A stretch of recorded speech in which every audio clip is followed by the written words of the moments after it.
Don't forget, at the end of this stream, at the end of this, at the end of the stream, we can you can donate to my channel via PayPal. I'll put the link in the comment section at the end of the stream. All right. So there's a claim out there by Tzsyu son, Tzsyu, that Charlo, who is the undisputed 154-pound champion, is ducking him. All right. Manager Marty covered this already, but I'm going to cover it too. And there's a claim out there that Canelo is ducking David Benavidez and fighting a 154-pounder in Charlo. I think of a situation where in the 140-pound division, I made such claims. I said Josh Taylor is ducking Jack Catterall and the rematch with Jack Catterall. And I said Teofimo Lopez is running away from a rematch with Sandor Martin. In fact, Teofimo Lopez actually, he got past Sandor Martin. I thought he won. And people were asking for a rematch with Sandor Martin, but I think there was somebody else. I think it was Regis Prograis, actually, that was calling out Teofimo Lopez after winning the WBC title. Lopez, instead of facing Regis Prograis, went on to face Josh Taylor. As we all know, he beat Josh Taylor to become lineal champion and the WBO champion. Was this scenario the same with Jermall Charlo and Canelo Alvarez? Did Jermall Charlo duck Tzsyu? Because again, Josh Taylor was supposed to have a rematch with Jack Catterall. Suddenly that rematch was squashed. Josh Taylor, I think, feigning an injury or something. And then all of a sudden, Josh Taylor was facing Teofimo Lopez.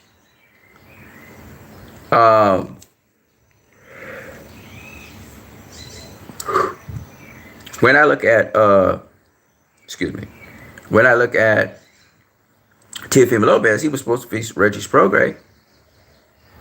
At least he was talking like that, and then they said, nah, we're not going to be facing you.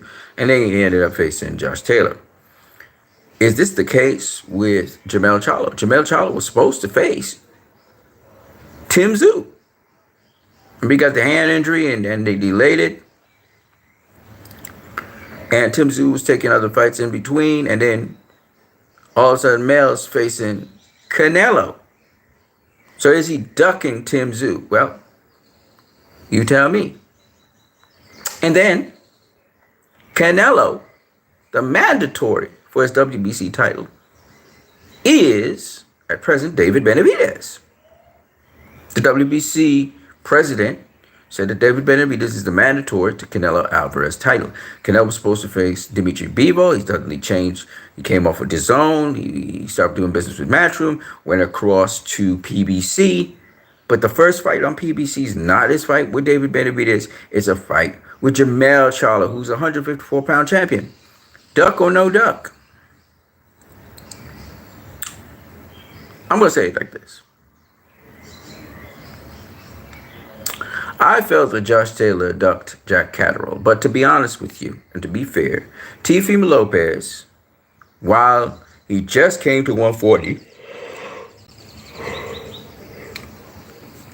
was a bigger fight than Jack Catterall and a bigger name than Jack Catterall. And so Josh Taylor taking on Teofimo Lopez, in terms of name, was always going to be a much more lucrative and a better fight than his fight, a rematch with Jack Catterall. And from the looks of things, he was still lost to Catterall, because I truly believe seeing that Teofimo Lopez outboxed him, and seeing that the lackluster, the sort of sluggish performance that Josh Taylor had. Josh Taylor's days at 140 were long since over. He should have gone up to 147. Should just have vacated his title and gone up. But he chose to have the fight with Teofimo Lopez, make some money, so he did. Teofimo Lopez could have faced Regis Prograis, but you can't say he ducked Regis Prograis, even though he turned down Regis Prograis, because he had a fight with Jack Catterall. He was able to get that, not Jack Catterall, sorry, my bad, with Josh Taylor. Got the fight with Josh Taylor and won it. So you can't say that Teofimo Lopez straight and outright ducked Regis Prograis. To duck somebody, you have to face somebody who's of a lesser status or level, than the person who they claim you're ducking, right? I heard manager Marty try to make a statement that Regis Prograis was a lesser fighter than Tank Davis, and that if, for example, Devin Haney was to not face Tank and to go on to face Regis Prograis, he would duck Tank. Now, that's bullshit, because Tank is not a world champion right now. Regis Prograis is. He's the WBC 140-pound champion. And seeing that Josh Taylor is no longer in that number one spot, Teofimo Lopez is the number one guy. Teofimo Lopez is saying how he's retiring, which I don't believe, but whatever. If Teofimo Lopez is retired, then the next guy, the top guy at the 140-pound division right now is Regis Prograis. So how can you tell me that Tank Davis, who has no official title, the guy who has all the titles at 135 is Devin Haney? You're telling me he's taking a step back by going up in weight, one, and then two, facing the guy at 140, which would be Regis Prograis. How is that an inferior guy to? And on top of that, we don't even know if Tank can beat Regis Prograis. We don't know that. He's seriously. I mean, Tank beat a guy at 140, but the guy at 140 that he beat wasn't the real champion. The real champion at the time was Josh Taylor. Okay? Now, if Tank goes up, say he had went up to 140 and beat Josh Taylor, or went up to 140 and beat Regis Prograis, you could say Regis Prograis was inferior to Tank, but you can't say Regis Prograis is inferior to Tank. Regis Prograis would love that fight with Tank. Would love a fight with Tank. He's much bigger than Tank. He's a southpaw. He does the same kind of things. He has the same game plan. So Devin Haney going up to 140, just because Regis Prograis had a loss against Josh Taylor, which is disputable, doesn't mean that Regis Prograis is a lesser fighter than Tank. You can't say that. You can say he's a lesser draw, but you can't say he's a lesser fighter. So I disagree with manager Marty on that. But let me just say this.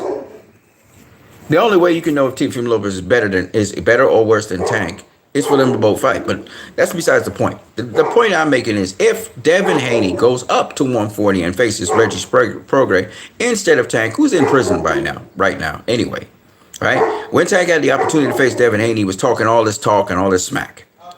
All right? Hold on one second.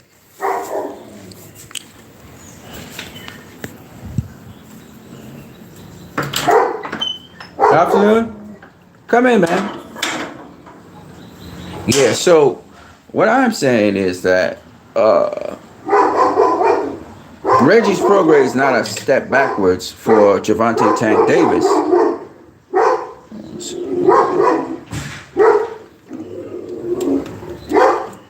But he is, in fact, I got somebody who came here to get something, so let me get this done here. All right, I'll continue a little later. What you need, peace.